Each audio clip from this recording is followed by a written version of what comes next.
international chess professionals converge in St. Louis for the 2017 Spring Chess Classic.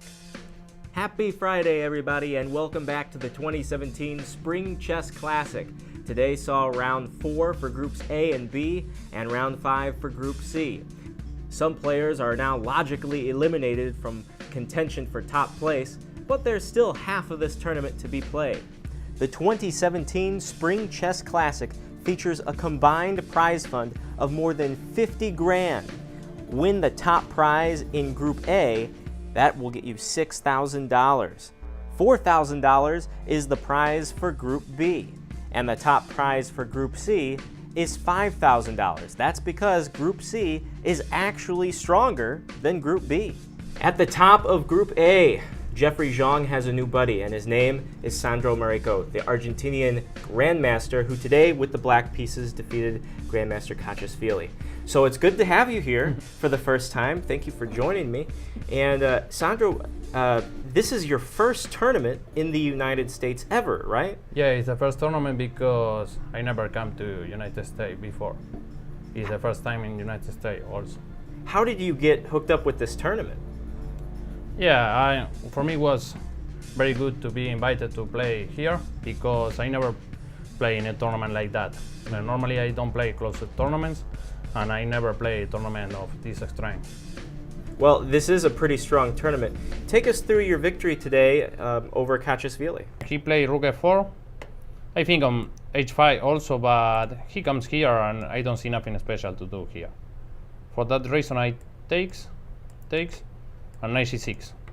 Yeah, here if he change that on knight c4, here I have knight e5, maybe it's equal position again, but I don't have any problem, I feel, here. He played rook c4, but I think that this was good because I have rook h5. It's strange, but maybe it works well. He plays queen d3, rook h5. Yeah, here maybe I am better because I'm training bishop e5. And if he plays king here, I have a lot of possibilities. But here I have rook e8, rook f8. Well, I have a lot of possibilities, and I am well here. And also it's possible to takes and knight e5. Takes on h2 and this, but okay, all the positions are okay, I think, for me. But he played knight c4, and here I play bishop e5. It's complicated because looks like he have rook takes, but it's not so fantastic because I have this move. Because if I take, he takes, I have problems with this rook. For that reason, here.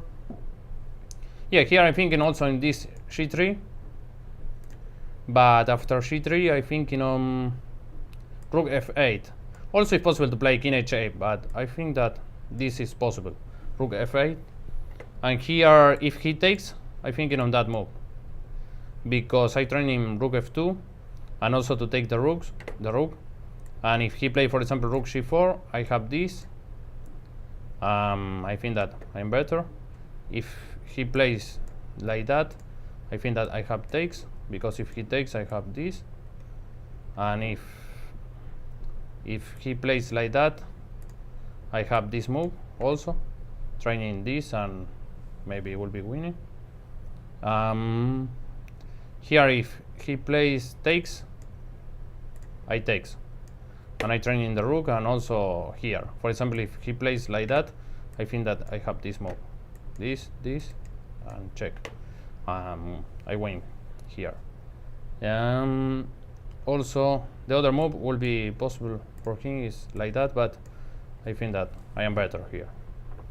Yeah, it's always a complicated position, yeah, but I feel that maybe I am better after in this position. He takes here, bishop takes.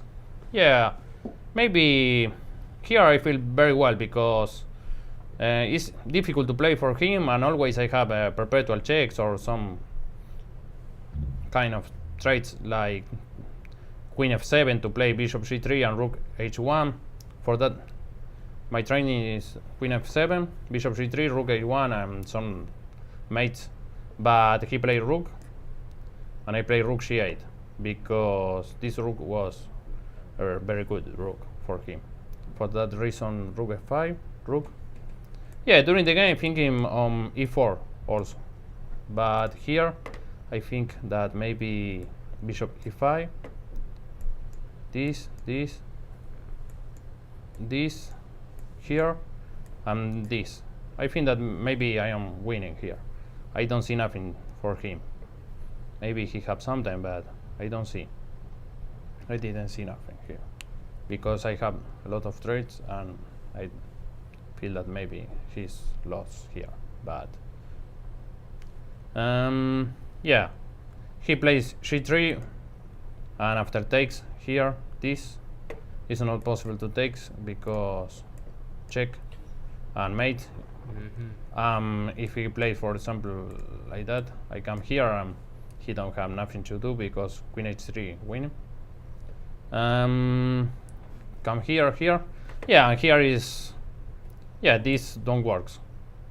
It's the only move, but because rook f2 is mate, but here, and after king a7, he lost some time, but the position he don't have nothing to do more because check king d8 and I come with the king here to a7 and it's totally winning for me. And that's all she wrote.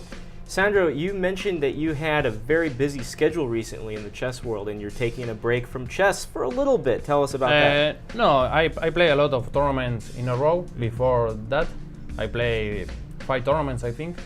And after that, maybe I try to train a lot for the World Chess Cup because I qualify a few days before come here. I qualify in the zonal tournament in Argentina. Very cool. Well, good luck in that and the rest of this tournament, of course, because he's at the top of the leaderboard, Group A, Sandro Mareco. So let's take a look at the standings after 4 rounds have been played in Group A. Even though we have 2 at the top, every player in Group A is still within striking distance. The results have been pretty even thus far. Here are your pairings for Saturday, May 20 and Sunday, May 21. Keep an eye on boards 1 and 2 on Saturday, as Zhang and Mareco, respectively, have white. And then on Sunday, on board 5, Zhang and Mareco play each other in what is sure to be the key game of the day. We'll have a weekend recap video for you up Sunday night. My guest at this time from Group B, JJ Ali Marandi, Turkish International Master. Today you had the black pieces and walked away with a win over International Master Abdul Malik. So congratulations. Thank you. Take us through the game and show us what happened. I was happy after BC, and C5 because if she would take, knight G4, bishop here, knight takes, king takes. And I was thinking G3 and I wasn't sure what's going on because if white captures, I take, check, and rook f7 and she can't protect the h2 and the queen at the same time. And there's no check on d4 because the knight's protecting. So everything was working out perfectly for me. But after g3 I was thinking I would play something like bishop e6. I'm threatening knight e3 and maybe I'm better because I can't really play knight e3 now. She takes and there's like perpetuals from g6. So I wasn't very sure about it. Same goes for queen b6, king h1. And yeah, still I can't really go for the exchange because takes here. Same scenario after here. Takes and now queen d6. I mean, it's very unclear. If I take, it's probably like a draw or I don't know, maybe even better for white after this. So I wasn't really sure what's going on, but bishop e6 should be good enough. h3 I was a little surprised. Knight h7. I actually don't know if this is a good move because I thought I could play queen a5. Some reason I was calculating on the bishop d2 where e3 just wins. Because if queen takes bishop d4, I just pin the queen of the king. And if bishop takes, the c3 knight is hanging. But she can play knight a4, as she said after the game, or even knight e2, which I was thinking. and white's actually fine because if I take, and white rescues the rook on a1. So I played bishop f6. At least I'm trying to play on the g file. Maybe bring my queen to g7, put some pressure on the long diagonal, like that. And I just want to use the g file. So rook c1.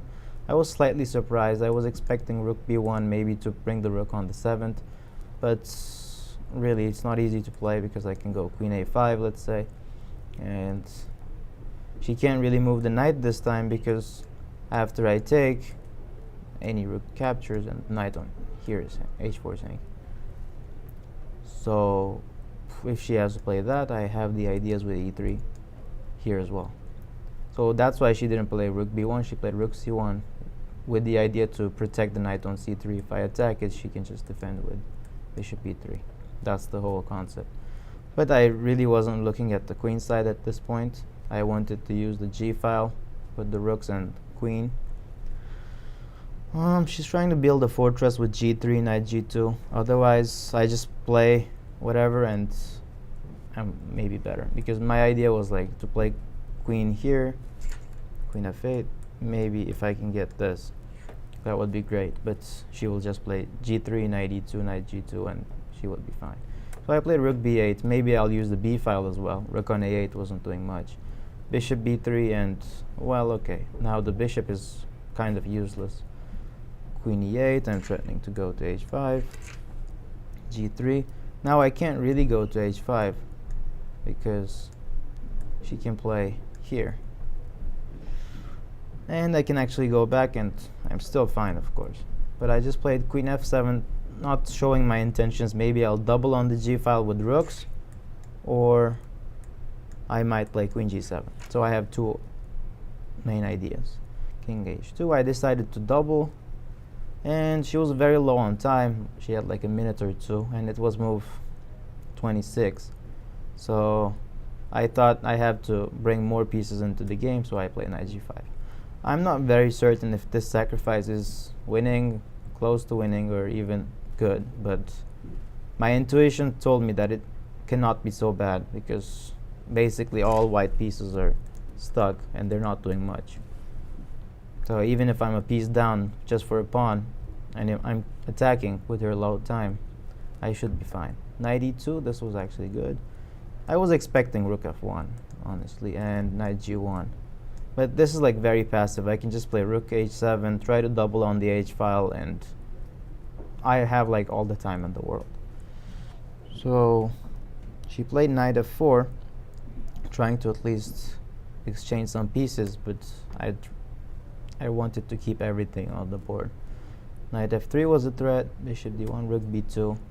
Now I invaded also on the second, king h1, knight f3, takes. And this is pretty much lost, but because the idea is we checked this after the game, but now I have my bishop on d7 finally working after f4 and bishop h3 is coming. Knight e6, takes, queen h5. This was a nice mate. And takes, check. Knight h4 and g4 is mate because the rook finally works. Knight h4 I took. Okay, this is like resignation. Maybe g4 was better try, but this is also lost, of course. And this she resigned because after takes, queen f3 check, and rook f2. And that's it. So with 2.5 points, you're a point and a half behind the leader in Group B. We're virtually at the halfway point at this point in time after round 4. What do you see your chances are for taking Group B at this point? Well, I try to play every game at a time and not really consider the standings. Of course, I'll do my best to catch up the leaders, but I already played with one of them, and I lost yesterday. Yeah. So it's not really in your hands anymore, yeah, to an extent. So I'll be doing my best in the upcoming rounds. I have like 5 more games. Right. So, I mean, everything can change in this 5 rounds. Of course. Now, also, you won the ICC Open, the Open of the Internet Chess Club, which is the original pay server for online chess, which is amazing. Tell us a little about that. Well, it's very nice to win such an open. How many players were in that thing? It was first a qualification event. There were 9 different qualifiers for 4 spots, and 9 or maybe 8. I'm not very certain. I think it was 8. And after that, the players qualified. Then there were like knockouts and eliminations, and I actually knocked out 5 GMs to win the event. Very cool. So in the qualifier, I actually qualified relatively easy, scoring 9.5 out of 11. And that was actually enough to qualify. And in the knockout stages, it was quite tough because the match format, it was like a match, it was 4-game match against tough GMs. And after I won the first game, I actually thought I could maybe win the event. I was confident, at least. Because online, it's different than playing over the board. What was the time control? The knockout stages, it was 3+0. But on the final only, there was a 10-game match with 3+0 and 3+2. 5 games of 3+0 and 5 games of 3+2. So after I got through the 3+0 time control and playing the final, I mean, I was at least confident that I could do something. I mean, after coming to the final, it's possible that I will win the event. Well, that's pretty cool. I've got to admit, I've been kind of off the radar when it comes to the ICC for the past few years, so that's awesome to hear that you won that. So, congratulations today, JJ. Thank you so much. JJ Ali Morandi, middle of the pack in Group B. Speaking of Group B, let's take a look at those standings after 4 rounds have been played. The game of the day for Saturday, May 20, has to be board number 4. Awonder Liang taking on Alexander Lenderman. The 2 leaders meet each other on Sunday, board number 3, as Christian Carilla takes on Awonder Liang. At the time of this recording, both players sit atop of the leaderboard with 4 out of 4. Someone's O, in the losing column that is, has got to go. Group C is all about Ilya Nizhnik and Sam Sevian. On Saturday, May 20, it's the showdown we've been waiting for, as the 2 leaders face off on board number 1. And below that, round 7 for Group C is Sunday, May 21. Stay with us through Wednesday, May 24th, as every round begins at 1 p.m., with the exception of the final day. See the move by move live as it happens at chess24.com and uschesschamps.com.